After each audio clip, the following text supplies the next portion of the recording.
You're tuned in to the Wifed Up Now What podcast. I'm Coriel, here to give y'all some marriage management advice specifically for millennial wives.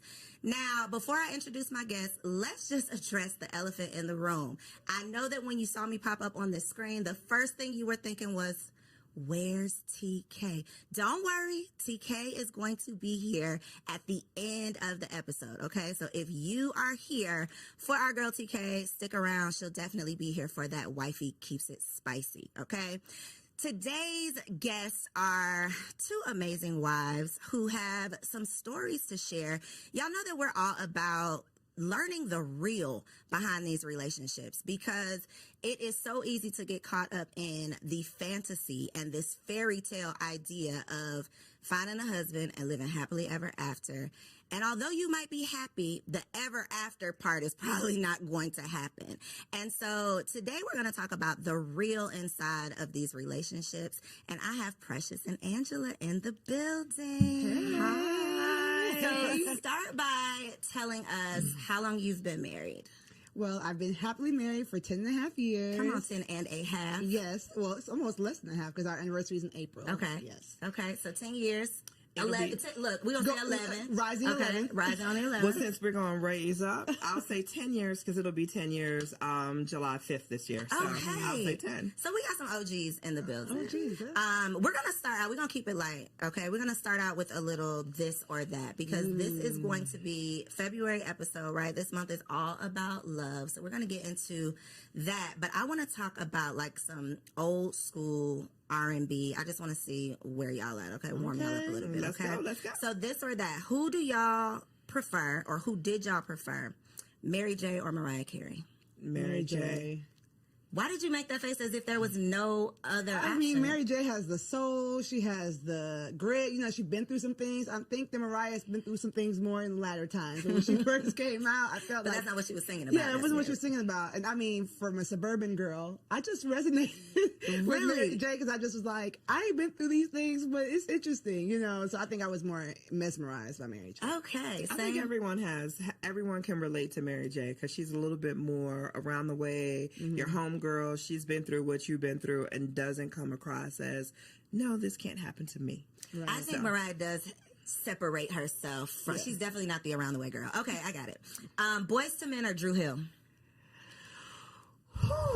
Not two really deep sides. Well, you know what? For me, I'll say it depends on what mood I'm in because I enjoy both artists. They're both amazing artists, both amazing vocals. But if you, depending on what mood, that one's a tough one. Now, that one's a tough one. Flip a coin. I'm going to go with Drew Hill, though. See, Drew Hill is the basement parties, the sock hops. Drew Hill was us being fast, yeah. Yes, the sock hops, the dancing, all that. And then Boys to Men, I feel like I have to choose Boys to Men because, like, some of those songs will still bring me to tears today. They're more, like, iconic. Yes, and what band do every single person you relate to? Like, I love the deep voice. I love the high pitch. Like, Okay, so that was a good one. Okay, last but not least, Usher Confessions or Beyonce Lemonade? Beyonce. On the internet, it's Beyonce's internet. Beyonce. Is it? 100, or not two, okay. Is it Beyonce's internet, Angela? I'm going to defer and say, watch this. These are my confessions. Listen, I haven't been to the concert, so maybe. And see, that was a Tiny Desk one. I'm going to go ahead and say Usher. I am definitely in agreement with Usher. Yeah. I think that the album, now I put the album specifically because I think that it would have been hands down like Beyonce, but the Confessions album was so iconic. Priceless. Yeah, it's just like, oh, how can you compete with that? I don't want to revoke my card because I just never really was like. I'm not saying it's anything against it. You're not familiar with it? I'm familiar, but I wasn't like one of those people that was playing it on repeat. Okay. Like, I don't know what era of my life. Every minute of every song. I don't know what era of my life I was in then, but college, freshman year.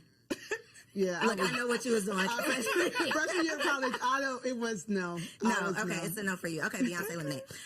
Okay. So just a little fun to warm y'all up. Now we're going to get into some reactions. It's a lot of craziness going on these internet streets, right? But one of the perspectives that we don't often hear is the wife's perspective. We are always talking about relationships with single people, which is cool. But I believe there's just a wisdom that comes with being a wife. And so I would love to get y'all's opinion on just one little crazy clip on this internet. Okay. So the premise, there's a group of men and they all have a balloon. A woman comes up, she introduces herself, talks a little bit, and the men pop a balloon if they're not interested in her. See. And then once the balloon pops, they ask the man, why are you not interested? Like, what was it about her? So this particular young lady, whatever she presented was obviously tied into this emotional baggage that she was still holding on to. Even based on that little clip, you could see how defensive she got with, oh, you just into therapy, I'm good. People, we all need therapy. Amen. Let's say that. We do. But the part that stood out to me was, I don't care how you look. I can afford you. I got the money. But emotionally, I'm not dealing with that. Right. And I think so many women, so many single women, so many beautiful or successful single women these days think that their beauty or success is enough. But these men are starting to know and realize that they have worth, and they don't want to necessarily waste their time with the liability. So the wives' take on that clip, what do y'all think? You know what's funny? Something stood out to me differently. When he said, I can afford you financially, but not emotionally, I was turned off by that because you don't know, like that to me sounds more like transactional. I do believe that relationships require being willing to grow with someone, being able to have a conversation with someone, being able to tell her, find out more about her than, are you in therapy? Where are you at in your healing journey? Who hurt you might be the better question. And instead of just transaction being like, by the looks of it, I could afford you, but not emotionally, doesn't speak much to what he has to offer emotionally either. It seems like a little bit, I want you in a wrapped up package and ready to go. And I don't believe that sustainable marriages happen when people are, I'm 100%, everything is perfect, and just be able to afford my lifestyle. So that's what rang out to me. But yeah, you're right. We do need to realize that beauty is fleeting, as the good word says, right? So you can't just go with what your hair, nails, and your body. You've got to offer more. For me, that was a little bit different because I just experienced watching two single friends of mine who I introduced dating. The man came back to me and said, I can't do her emotionally. Oh, wow. And I had a very deep conversation with him about what does that mean? So I think, and his answer was from a male perspective, and it was, I can love you, compliment you until I am blue in the face. If you don't believe that, and if you don't believe what I'm sharing with you, there's emotionally, I can't carry the relationship for the both of us. Right. So for me, that statement took me back to that conversation that I recently had.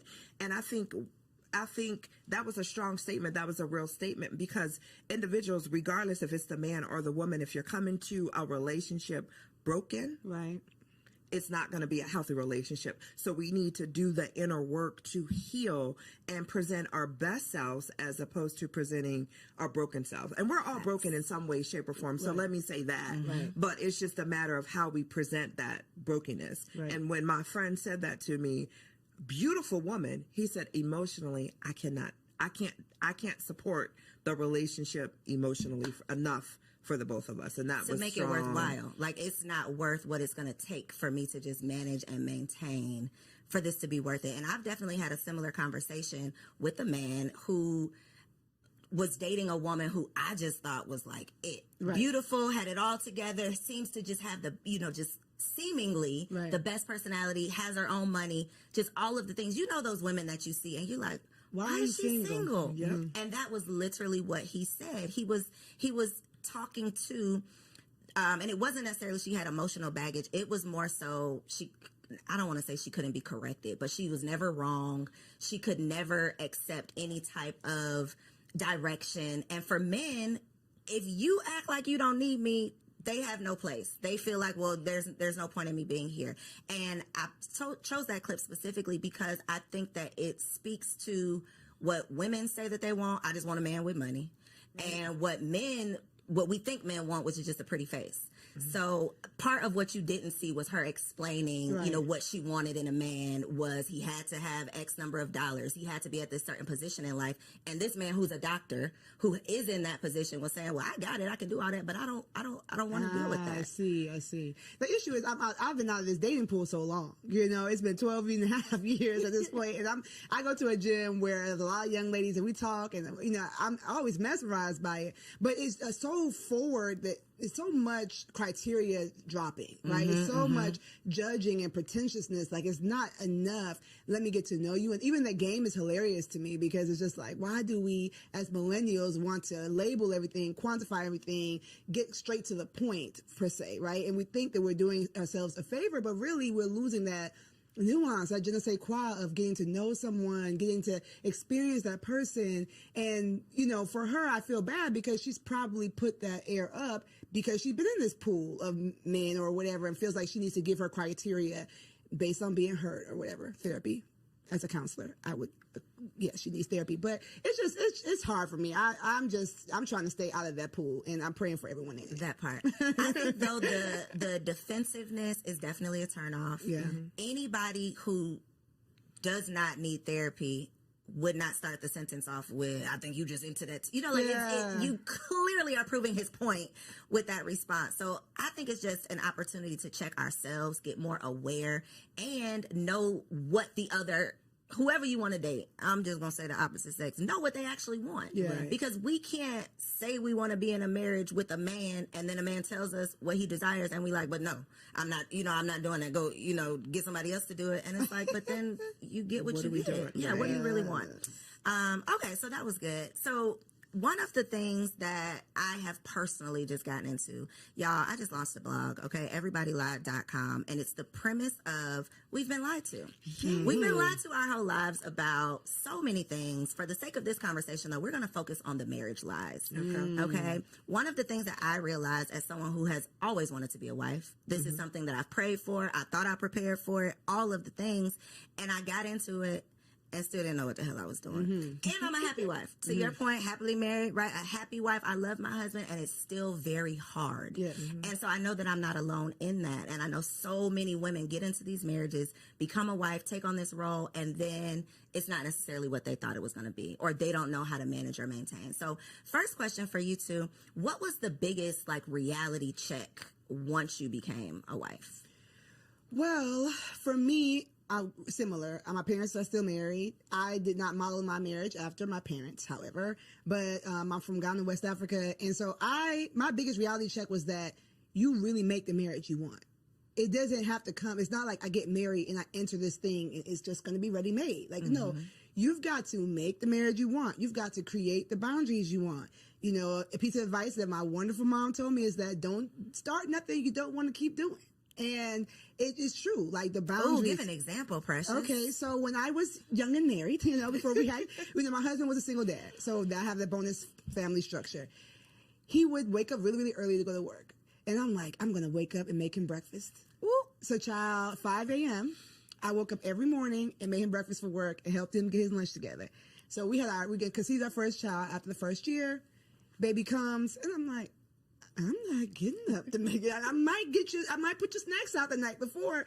But my mom, when she heard I was doing it, she's like, I don't know if you want to do that for 30 years, and it's basically don't false advertise. So when we changed that system, I had to talk to him and say, I think I was ambitious. I think I was doing a little too much. I was doing too much. I still love you all the same. I'm going to show you love because his love language is acts of service. I'm going to show you love in other ways. Now that I think about that, I need to start going back to some of those things. But you make the marriage you want. And if you're open and do premarital counseling and do all the things about communicating, you have to communicate when that marriage that you built is not looking, the math isn't mathing. It's not looking the way you want. It's not just I walk into marriage and marriage happens to me. You've got That's to good. work. Not starting something that's not sustainable because baby. And And then I'm going to let you answer. But one thing a point that you made that I want the people to take away from this is that was his love language, and you had to have a conversation about why it was shifting, because his natural thought would have been, she don't love me no more. Like the baby came and she now don't care y'all about me. bumping heads, Right. and it was a simple, I'm tired now, I can't keep up with this. But if you don't communicate it, then it turns into, my wife don't want me no more. Exactly. And we know what that can turn into. A lot. So a lot of things that you don't want. So I love that you were able to recognize that and point that out. That's what she kind of took not two, but they're important because they translate from marriage to marriage. Communication is key, and learning your spouse's love language. Like, I didn't know anything about love languages prior to getting married. I love you, I love you, you love me. Okay, let's go together. Let's check that box and we go together. We boyfriend, girlfriend. However, when you're married and when you truly want to be able to communicate, when I sit down with my husband, I look at my husband. If I want to have an uncomfortable conversation, I always ask him, can I talk to my friend? I don't want to talk to my husband. I want to talk to my friend, because my husband is truly my best friend. And I talk to him. Sometimes I catch myself, and girl, he'll stop and he'll be like, I'm not your girlfriend. Like, stop it. So stop. I know I'm not, but I'm so comfortable. And we after, we've been married for 10, together for 12. I've been able to figure out how to communicate with him, not to him, but with him. We communicate amongst each other. And I think, in the beginning, because I was single for so long, he's like, why do you talk at me? And when he said that, I had to take a step back and really understand what he meant by that. So now it's like, hey, can I talk to my friend? So listen, I got the situation with my husband, and I'll explain whatever the situation is bothering me. How do you propose we fix it? And then he'll giggle, and he's like, so should I answer as your friend or your husband? So it's just finding relatable ways that's not going to make someone defensive, that's not going to make somebody automatically shut down and not listen, but finding creative ways to communicate. So I'm going to go back to, I love when we first started dating. Like, so let's talk how we talked when we were dating before we got married. And then I had to understand, what is your love language, and incorporate his love language into our communication to keep things easy. So again, it's just that communication and knowing how you want to be treated and how your spouse wants to be treated. And that is, and making your marriage your own to what Precious said. Like, no one has a blueprint, and you want your marriage. You want to enjoy your marriage. You want to be able to say, hey, I love it here. Yep. That should be it. I love it here. Yep. One thing that you said that I think is a big challenge, and it goes back to the clip with the you need therapy, the emotional immaturity, whatever, is I have to say it in a way that he doesn't get defensive. I want to flip that, though, because me and my husband have had some conversations, and I'm on the defense immediately. And it's part of me recognizing things you need to, areas you need to grow in, things you need to work on. I am very non-confrontational, so I don't want to have those tough conversations. But baby, in this marriage, it is not what you want to do. It's what needs to be done. And so for a woman who's not willing to mature or grow or evolve or go to therapy or work on herself, marriage is not going to work. It is not going to last. she need to stay single. You have to stay single. I put up on Threads, if you can never be wrong, you should never get married. Like, if That's the point nobody of can marriage. check you, That's the point of marriage. What are you honestly. doing? Like, marriage is your mirror. Marriage is motherhood too, if we're going to get to that. But marriage and motherhood are your mirror. Okay, alliteration. You're going to see yourself in the way you never saw yourself while single. Like, if you see and it's yourself going to be uncomfortable. it's going to be so uncomfortable. If you see yourself in your own eyes all the time, then, I would say get some really deep relationships, even with the opposite sex, even with the only gender, before you get married. Get people in your life that are going to challenge you, that iron sharpens iron, right? They are going to challenge you and show you where you're fleeting. I know nowadays roommates aren't popular. Like I said, this is a new thing for me, but I am a proponent of maybe having a roommate.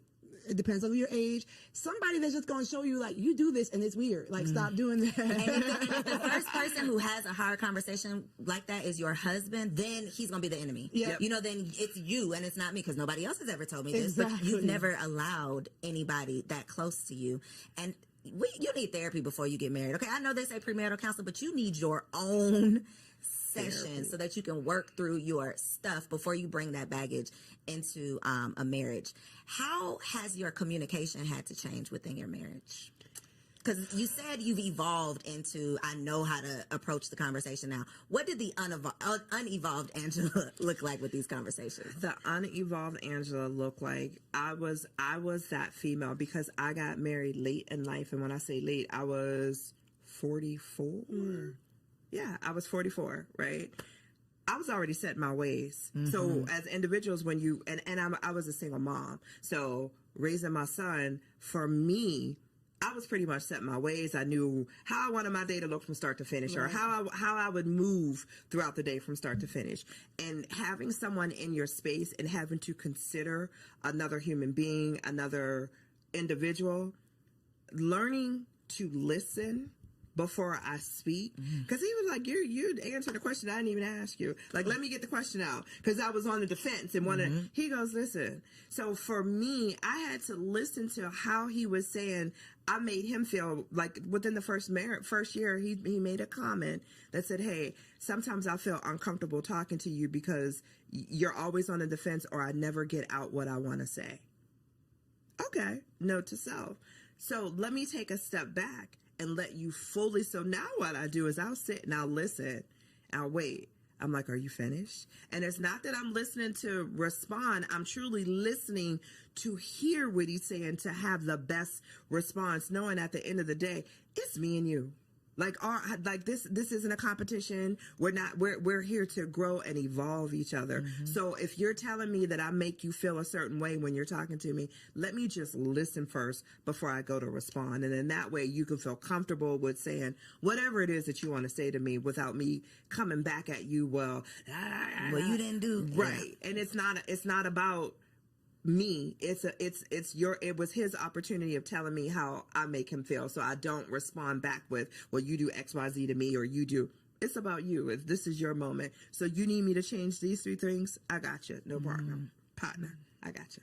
What about you, Precious? I'm really thinking hard about this question.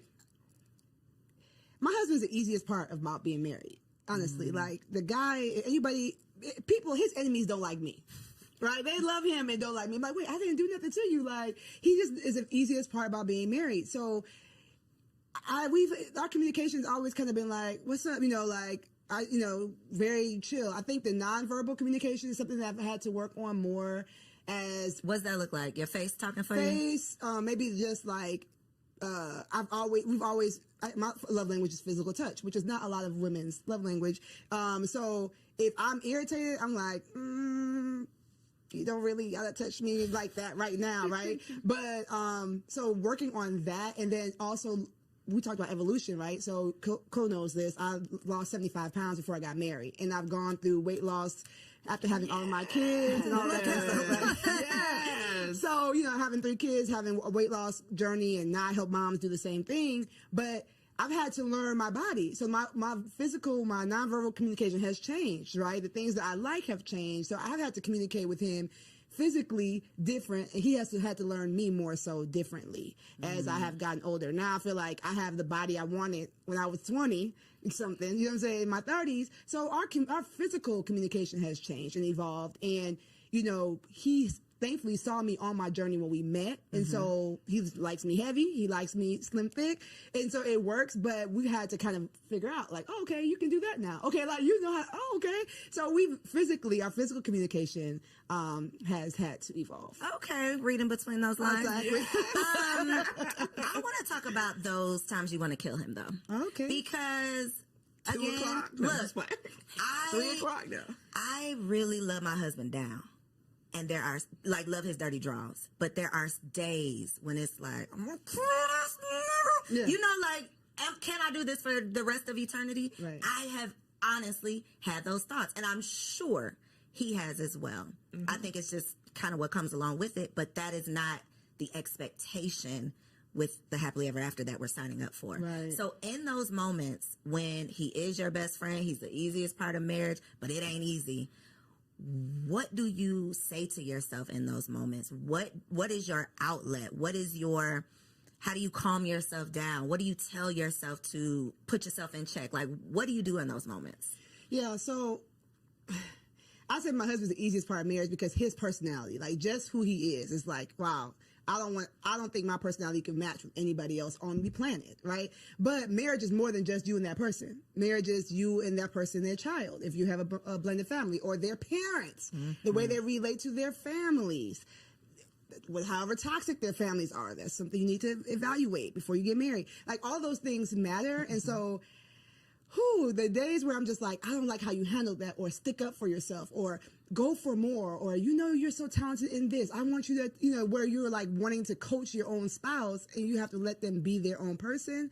I have to really decide that, like, am I? Personal development and becoming a better you is always going to make a better we. And so I think that a lot of times, especially wives, we have that vision. We can see where we can go.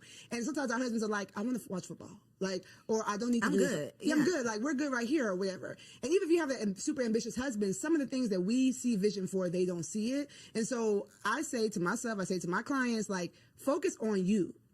Focus on go to the gym, get a hobby, cope with your friends. Some of the things that we are getting frustrated with our husbands are because our friends are supposed to hold that role, not our husband. And so I've had to learn. A word right there. Listen, like, sometimes you're just putting too much weight on that relationship and it cannot stand the weight. And so spiritually, I tap in with God, like, maybe, Lord, am I using him as an idol? I need to spend more time with you. Physically, I'm trying to be up all under him and I need to go find a friend. I might be having some anxiety. Let me go get a workout in. Let me go get walk in, like, build me up physically, spiritually, emotionally, so that it takes off some of that pressure off of the relationship. That's good. Yeah. Ooh, I like that one.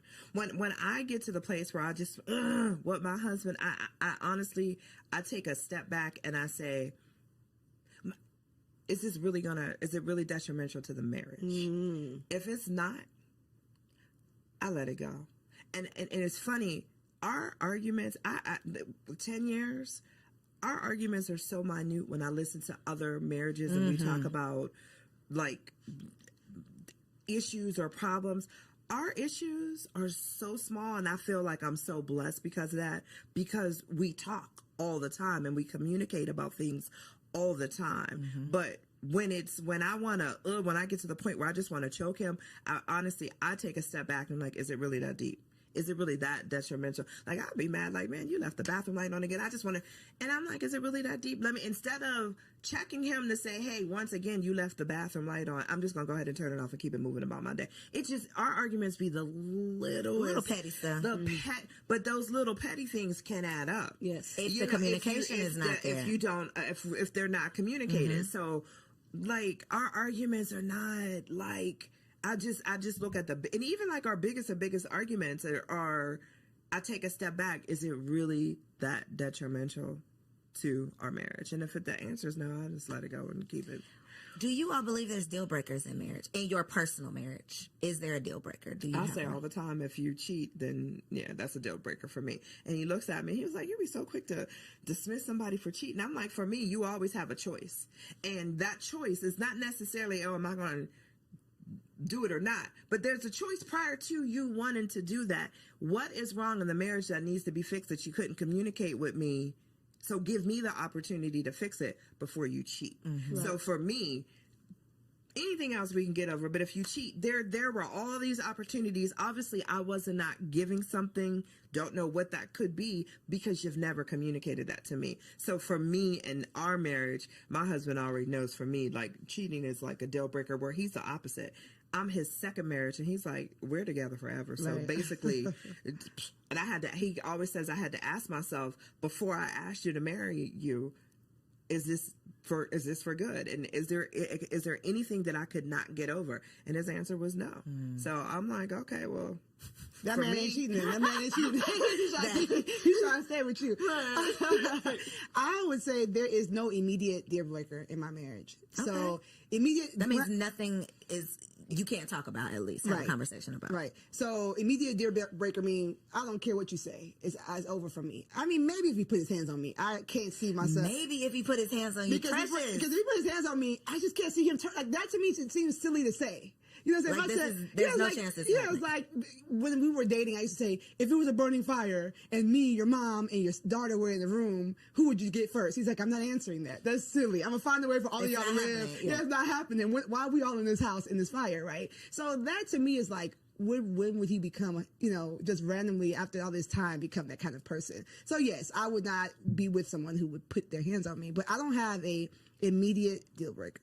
That is great and scary. It is very scary. And I mean, I feel like I can say that now, right? So, I'm never going to be like on this internet, like, oh yeah, everything is perfect over here. No, I mean, we were both working class. We met. We still out here working through this pandemic, through this economy like everybody else. So I won't say that we're perfect in this. Not something that the enemy could use to break us. But the way we look at marriage is like, this is our way to show people that Jesus is real. Like, this is our way to show people that like he didn't die for nothing. So for me, I would just pray that like whatever came our way, we would look at it as an attack and we would fight it together. Now, if we didn't make it, then we fought. You see what I'm saying? So that's why I say it's no immediate break. It's not to be like, oh, I love my husband, I'm never divorcing him. But more so like, we represent more than just me and him being happy. I love that. It's bigger than just y'all are building something bigger. Yeah.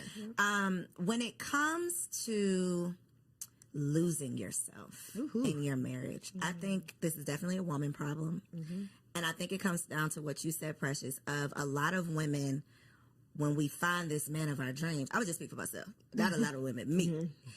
Even when I was dating, I was an all-in type of person. If I am in it, I am in it. I am number one girlfriend. I am all of the things. So now that I have this husband, I am all the way in it. And becoming a mother made me realize, okay, girl, wait a minute. Who are you outside of being a wife and being a mother? Because if that gets lost in the sauce, then I'm literally drowning under just these responsibilities. And so y'all being in the game 10 plus years, how have you managed to maintain your identity outside of being a wife? Especially when you have multiple businesses, lots of things going on, you have desires to be more than just a wife, but this is obviously a big responsibility. Go ahead. No. Okay. I think as a woman, you have to create and carve out that time for yourself. Yes. Period. Hands down. You need your girlfriend time. You need your alone time. You need your self-care time. As long as you are always making time for yourself, whether it's perfecting your craft, like Precious said, picking up a hobby, you have to 1,000%, just as much as being a wife, being a mom, we're all of that. Those are important. So is being myself. So when you have those days where, hey, guess what today? Y'all, I'm going to see you later because I'm going to go get my hair done. I'm going to get my nails done. I'm going to go to the spa. I'm going to relax. I'm going to go eat with my girlfriend. It's so important to make sure, not just the women, but the men too. It's just so important that you're taking that time for yourself and you're truly developing. You don't give up. I hear some people say, well, I gave up my dreams and aspirations because I'm a wife and a mom. What made you think you had to? Because the times are evolving. Yeah. There's things as nannies, like so much that people did not have access and finances to when our parents were coming up, or who we had as role models or marriages, role models in terms of marriages to model after. We didn't see that. We saw the wife staying home and being the wife and mom, and that was it. That's not where we're at today. And a big part of that is always making sure that we as women allot that time for ourselves and not feel guilty about it. Ooh, the guilt part. That part. There's nothing wrong with saying no because I'm taking time for me. Because if we're not good for all the other roles that we have, we can't be good for anything. So we got to be good to ourselves.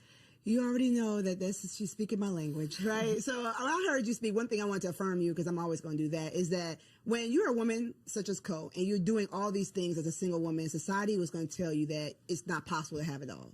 It's not possible. So when you get into this beautiful marriage, it's like, okay, I got to work. I got to give everything I can to this because this is an anomaly. I'm an anomaly to be able to be this self-made, 6-figure, maven, right? And so that's a lie.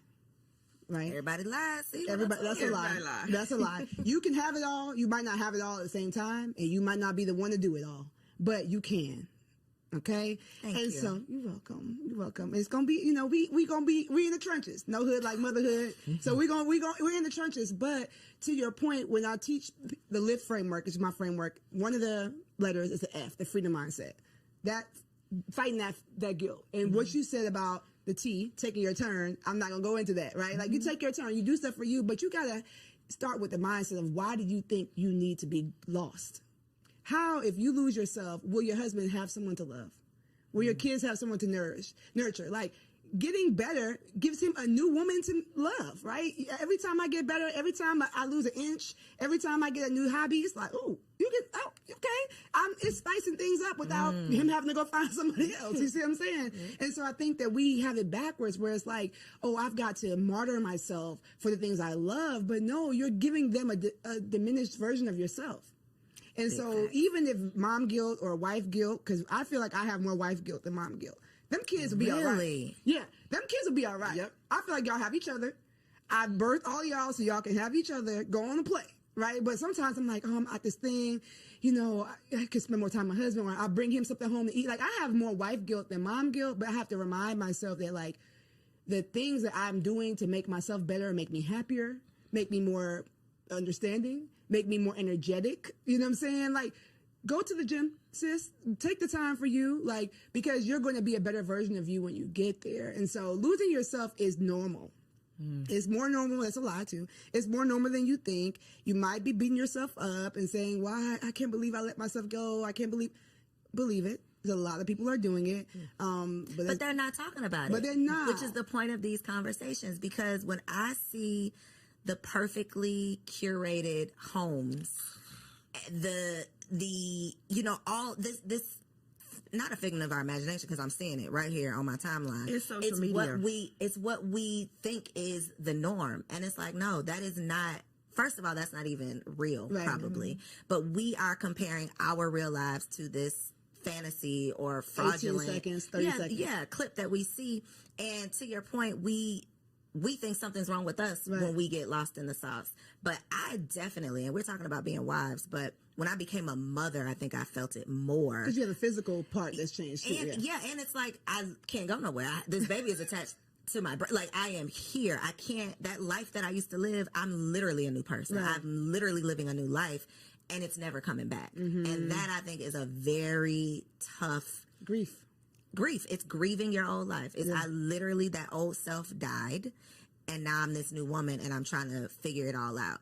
And so conversations like this are so important, so that we can normalize the struggle. Like, this, it's not happily ever after. It can be happy, but ever after to me means forever and ever and ever. You're just gonna be happy, and that's not the case. Exactly. I think to Precious's point, she made a statement earlier in regards to when you become a new mom, your friend circle is going to change. Yeah. You want to surround yourself around individuals who are walking the same path you are. You're a new mom, and I'm not saying you're a new mom today, but as a new mom, you're not hanging with the girls that always want to go to the club, because that's not you anymore. So as you develop as a woman, and as we evolve as women, our circles change. Our circle of influence change.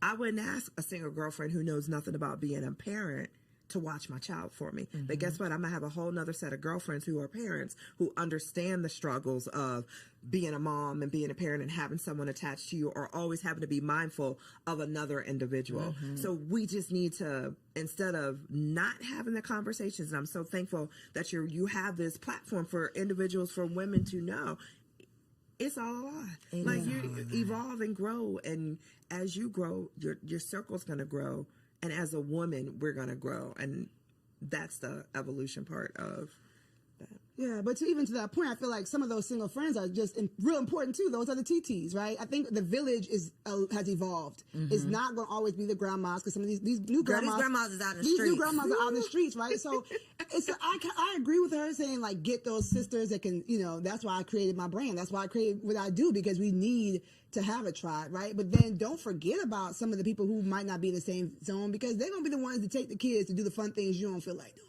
So what about friends for your marriage? Because that is another, like, revelation. I done had so many revelations. That is one of them, of like, it takes a village to raise a kid, but I think it takes a village to have a healthy, happy marriage as well. True. Absolutely. Especially in terms of not necessarily like leaving your single friends in the dust, but I do believe there is a value and a benefit to having other married couple friends. Absolutely. Because when you come across some of this craziness, I gotta have somebody who I can relate to. True. So what has been the value, or have y'all seen any value or benefit of having those like marriage friends, or do you?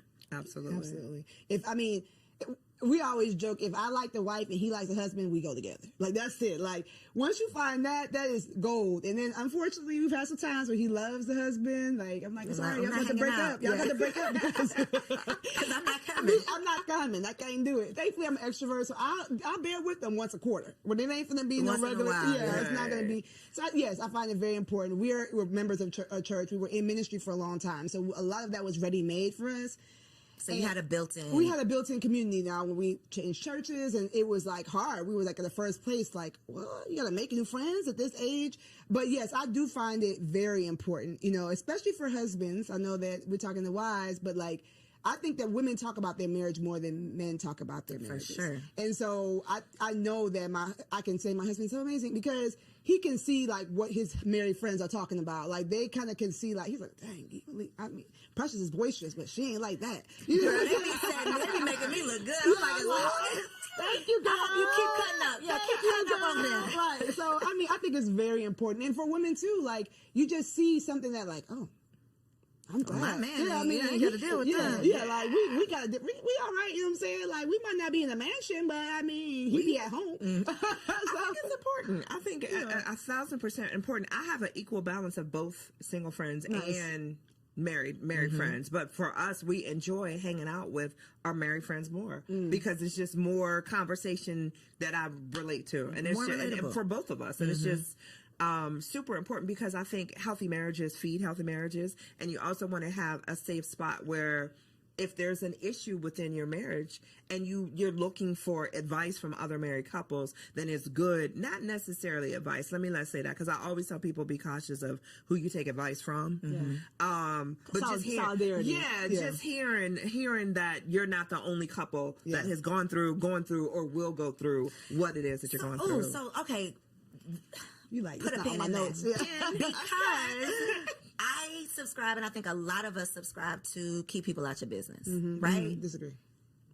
So this is where I'm going, because that is not necessarily the healthiest mindset or way of being if you truly do need an outlet. You truly do need a sounding board. So where do you draw the line? It's very gray of, I don't want y'all in my marital business, but I do need a friend. I do need support. I do need some advice or some help or whatever, and I don't want to be over here alone, because that's how I ended up, staying in an abusive relationship for too long. I wasn't talking to my friends. I wasn't telling anybody my business. I was trying to keep it all to myself. So God forbid anyone finds themselves in a situation like that and don't want to share, because we've been preaching, keep people out your business. Right. So what's your stance on that? I talk. Me too. I like, if you're my friend and you're our friend, you want what's best for us as a couple, I'm going to talk. I will pick up the phone in a minute and call my husband's best friend and say, let me tell you about your boy. Or I will pick up the phone and call his wife and be like, hey, I'm going to share this with you. Do you experience this? Maybe because you can whisper it to him. And so I talk. If there's an issue and it feels something that you want, that I feel that I need to get off my chest, I'm going to talk. I don't sugarcoat nothing. I don't hold nothing back. And sometimes if I need to be checked, I look for my friends to check me. Am I wrong?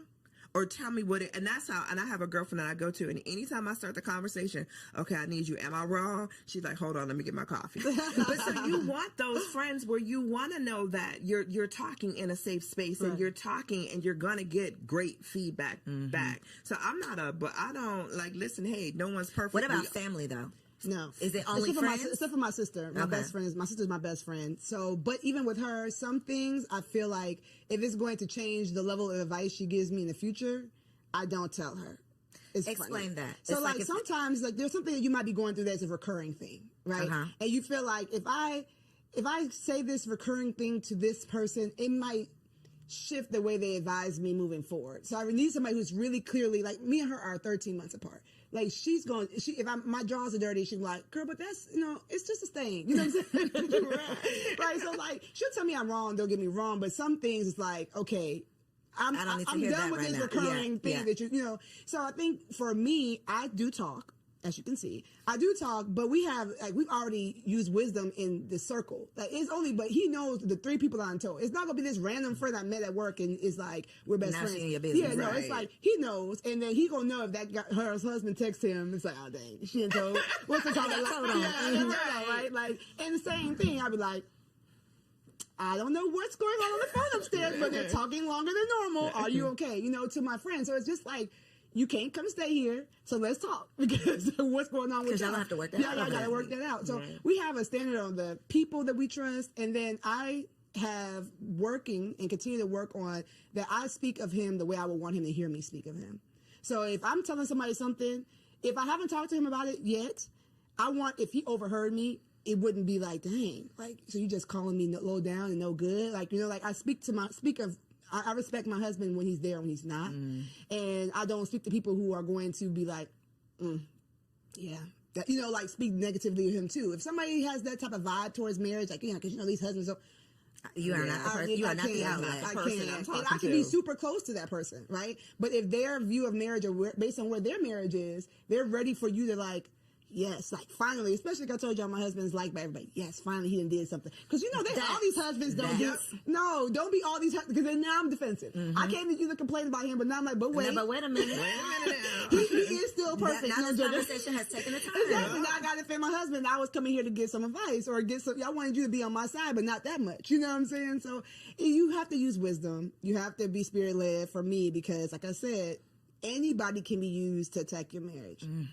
And so if you want to work it out, that's where I think the whole don't talk to people is. If you know you want to work it out, or you know that there's something that might be somebody else might consider a deal breaker, go to the right person that's not going to come and be used to draw a wedge between you and your husband. I don't think it's family though.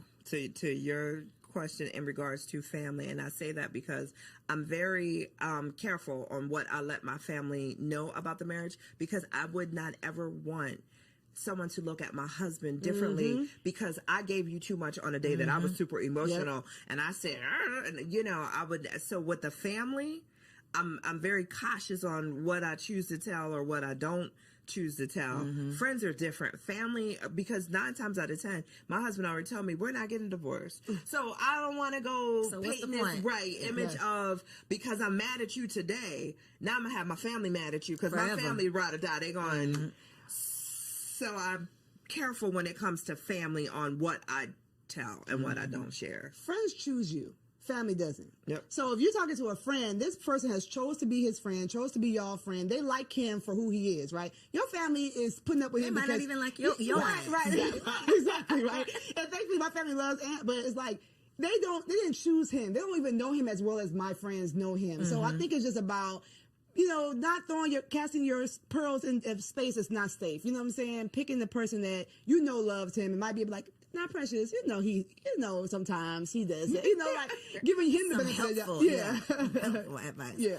Okay, so for our last segment, it's called Wifey for Lifey because the goal is to be wifey for lifey. This is all about marriage management, how we can maintain and sustain a healthy, happy, most of the time, marriage. Here we go. So one piece of advice in your 10 plus years in your relationship, what would be a piece of advice that you would offer to a woman in her first year of marriage? And you can look right there at that camera and tell the people. Hey, girl. My advice is that you're God's daughter first. He created you. He gave you your name. He gave you your parents. He gave you your body. He gave you so many gifts. So do not forget her, right? Continue to cultivate what you love. Continue to cultivate the friendships you love. Be willing to change and grow and evolve. And as you do that, communicate that. Communicate those changes. Do the self-work. Don't just set it and forget it, right? So continue to grow, continue to love on you. The word says that you love the Lord your God with all your heart and love your neighbor as yourself. But if you don't love yourself, if you neglected yourself, that love you're giving other people is not going to be the level of love that they deserve. So just don't forget you. You know what I'm saying? If you ever need a hand in the process, my name is Precious. I got you.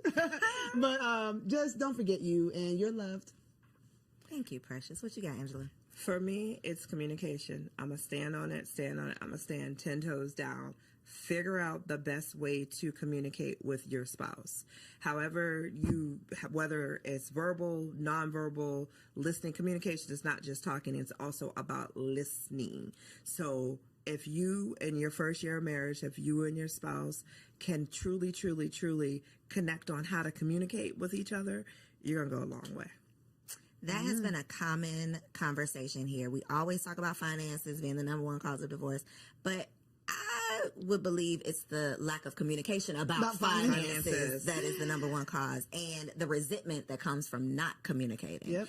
So, such a good conversation. I learned something every single time I have the opportunity to host these shows. So, thank y'all for offering your wives' wisdom. Precious, I know you got a lot of stuff for the people. Angela, I know you got a whole lot going on. So, look in the camera, tell them where they can find you and how they can connect with you online. Yay. So I'm Precious K. Williams on all platforms. I'm a mommy wellness coach and an international wellness speaker. So I talk about wellness, women's wellness, and lifting yourself up, right? With the power of the Lord, lightening your load, igniting your spark, embracing a freedom mindset so you can take your turn. I run an 8-week program for moms doing just that. So if you need me, go to PreciousKWilliams.com. I have a free quiz on there, so you can find out how well you actually doing and not just being like, I'm doing all right. I'm doing okay, girl. No, let's figure out how you actually doing so we can get you the help you need so you can be your best self and live happily, mostly ever after. And I'm Angela McCoy. You can find me. Well, I'm the president and CEO of Full Circle Consulting Group. We do public relations, we do marketing, we do artist management and events. So if you ever need a fantastic event, we got you. Yeah, you're an artist, you need management, we got you. Public relations, we got you. And if your company needs help with marketing, we got you covered there. You can find us at fullcircleconsultinggroup.com and Full Circle Consulting Group on IG. Two bossed up baddies that are still out here living healthy, happy wife life. Okay. So I hope y'all enjoyed the first part of today's episode. We are about to get into Wifey Keeps It Spicy. TK is the next face that you'll see. Catch you on the next episode.